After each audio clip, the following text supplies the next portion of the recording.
नमस्कार साथियों, आप सभी का फिर से एक नए वीडियो में स्वागत है। अभिनंदन करता हूँ।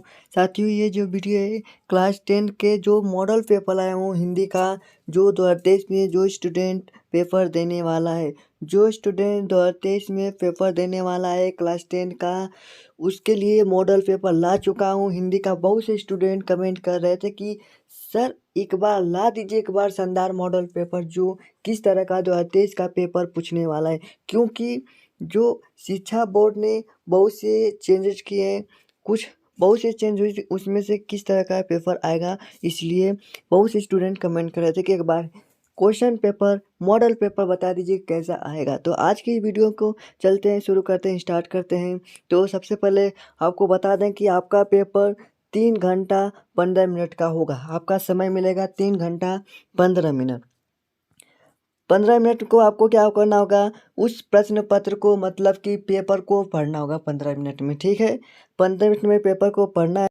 आपका प्रश्न 2 खंडों में रहेगा, 2 खंडों में, एक अ और एक ब, 2 खंडों में विभाजित रहेगा। और प्रश्न के जो खंड अ है, जो खंड अ बस वो विकल्पीय प्रश्न रहेगा, जो 1 नंबर का पूछे जाएंगे, जो 1 नंबर का पूछे जाएंगे वह विकल्पीय प्रश्न रहेगा। और खंड अ में बहुत बहुत विकल्पीय प्रश्न रहेगा, बहुविकल्पीय प्रश्न। ठीक है, तो चलिए हम लोग शुरू करते हैं क्वेश्चन की तरफ। वो बहुविकल्पीय प्रश्न 20 नंबर का पूछेगा, 20 क्वेश्चन रहेगा। पहले जो परीक्षा हो रहे थे उसमें से पाँच पाँच तक पूछे जाते थे, 5 या 10 क्वेश्चन पूछे जाते थे।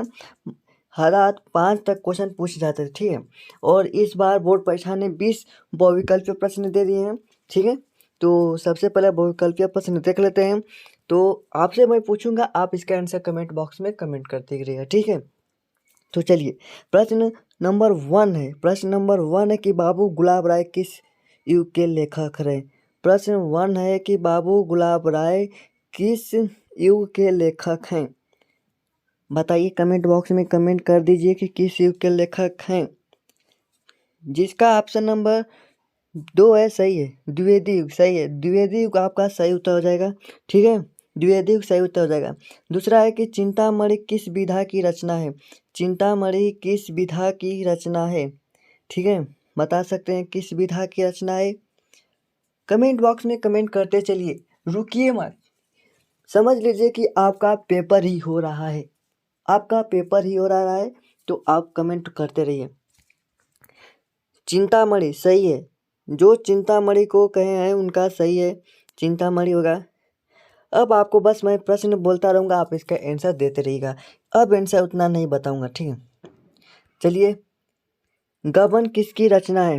गबन किसकी रचना है। मुंशी प्रेमचंद सही है, मुंशी प्रेमचंद। चौथा क्वेश्चन है कि शुक्ल युग की समयावधि है। शुक्ल युग की समयावधि है, आपको याद जरूर करना होगा। पांचवा है कि नीट का निर्माण फिर किस विधा की रचना है। तो आपका आत्मकथा होगा, तो आत्मकथा मार दीजिएगा। जीवनी होगा तो जीवनी। आप सिर्फ आप उत्तर अब देंगे। ठीक है, आप उत्तर कमेंट में कर दीजिएगा, तभी समझूंगा कि आप पढ़ रहे हैं, आपकी तैयारी अच्छी हुई है। ठीक है, क्वेश्चन नंबर 6 है कि प्रिय प्रवास किस युग की रचना है। प्रिय प्रवास किस युग की रचना है। सही है। प्रश्न 7 है कि मधुशाला किसकी रचना है। प्रश्न नंबर 7 है कि मधुशाला किसकी रचना है। 8 क्वेश्चन कर रहा है कि भारत भारती किस रचना है। भारत भारती किसकी रचना है। ठीक है। 9 कर रहा है कि आधुनिक काल कब से कब तक चला, मतलब कि कब से कब तक है आधुनिक काल। ठीक है। 10 नंबर क्वेश्चन कर रहा है कि मतीराम किस युग के कवि हैं। मतीराम किस युग के कवि हैं। कमेंट बॉक्स में इनसा कमेंट जल्द करते रहिए। प्रश्न नंबर 11 है कि हास्य रस का स्थायी भाव है। हास्य रस का स्थायी भाव है, तो हास होगा आपका। ठीक है। सोहत ओढ़े पीठ पीठ पट श्याम सलोने गात, मनो नील मणि शैल पर आप तप परियो प्रकाश। उपरोक्त पंक्तियों में कौन सा अलंकार है। अलंकार पूछ रहा है कि कौन सा अलंकार है। ठीक है, अलंकार पूछ रहा है ये कौन सा अलंकार है। रोला छंद में कुल कितने चरण होते हैं। रोला छंद में कुल कितने चरण होते हैं, तो 4 चरण होते हैं, सबको मालूम है। आकर्षण शब्द में किस उपसर्ग का प्रयोग किया गया। 15वां है कि प्रत्यक्ष में कितने भेद हैं। प्रश्न नंबर 16 है कि पीताम्बर में कौन सा समास है। 17 की आंसू का तत्सम रूप है। देखिए यहाँ पर व्याकरण से भी बहुत कल्पीय प्रश्न पूछा गया है। जी हाँ, व्याकरण से भी।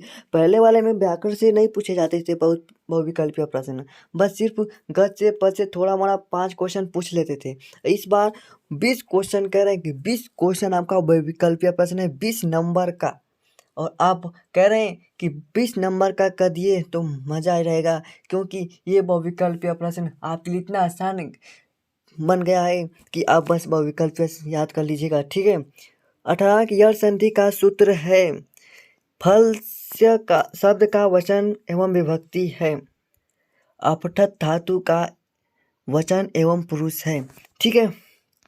अब आपका प्रश्न खंड ब का पूर्णांक 50 नंबर का है। अब 20 नंबर का आप हल कर लिए, 50 नंबर का आपको लिखित करना होगा। आपको मतलब कि 20 नंबर का आप बहुविकल्पीय करेंगे और 50 नंबर का आप जो भी कुछ रहेगा वहाँ पर लिखेंगे। यहाँ पर प्रश्न 1 में है कि निम्नलिखित गद्यांश का पर आधारित 3 प्रश्नों का उत्तर दीजिए। आपको 6 नंबर का प्रश्न पूछा गया है गद्य से, 6 नंबर का, जिसमें से 3 क्वेश्चन है 2-2 नंबर का है, 1 क्वेश्चन 2 नंबर का है। आपको क्या करना होगा, ये जो गद्य है गद्यांश से इसको पढ़कर आपको आंसर देना होगा। कोई दिक्कत नहीं है, आपके क्लास टीचर ने बता दिया होगा।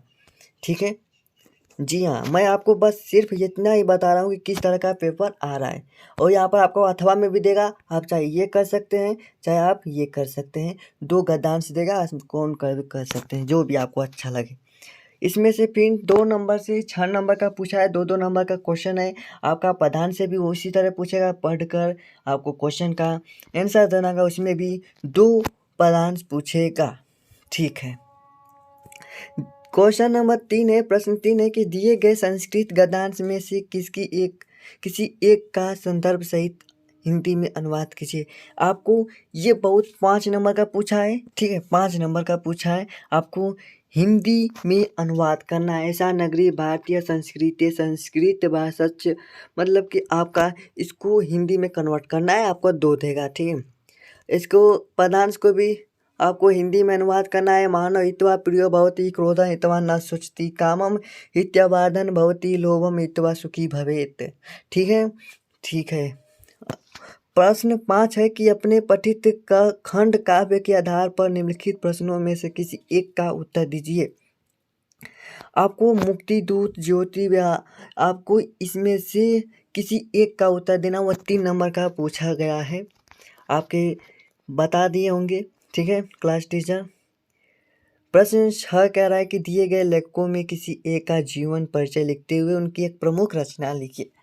बहुत शानदार, आपको मैं कह रहा हूँ 100% बता दूँ।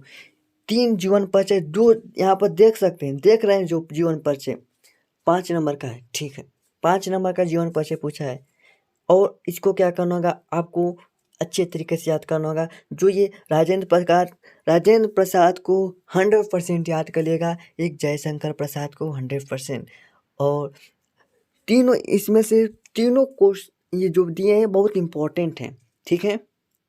और यहाँ पर प्रश्न 6 में आपका कवि का नाम, कवि का जीवन परिचय लिखना है। किसी एक कवि का जीवन परिचय, गोस्वामी तुलसीदास, सुमित्रानंद पंत, महाकवि सूरदास, इन तीनों का आपको लिखना होगा। इसमें से एक गोस्वामी तुलसीदास का, सुमित्रानंद पंत का, महाकवि सूरदास का। मैं आपको बता दूं कि गोस्वामी तुलसीदास का और महाकवि सूरदास का 100% याद कर लेगा। इन दोनों में से आपको जरूर मिल जाएगा। ठीक है। हाँ, चलिए अपनी पाठ्य पुस्तक में कंठस्थ कोई एक श्लोक लिखिए। जी हाँ, 2 नंबर का एक श्लोक आपका आएगा। श्लोक मतलब कि आपका संस्कृत से जो श्लोक होता है वो आएगा 2 नंबर का लिखने के लिए। ठीक है।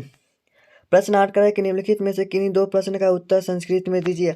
आपको प्रश्न देगा संस्कृत में और संस्कृत में उसका उत्तर देना होगा, क्योंकि आप संस्कृत पढ़ लेंगे। और 9वां क्वेश्चन है कि आपको एक निबंध लिखना होगा पर्यावरण संरक्षण के उपाय, मतलब कि आपको एक निबंध ज़रूर आएगा। 9 नंबर का निबंध पूछा है, ये ध्यान रखिए। 9 नंबर का निबंध पूछा है और निबंध को तो कभी याद नहीं किया जाता है, वो अपने मन से लिख देंगे।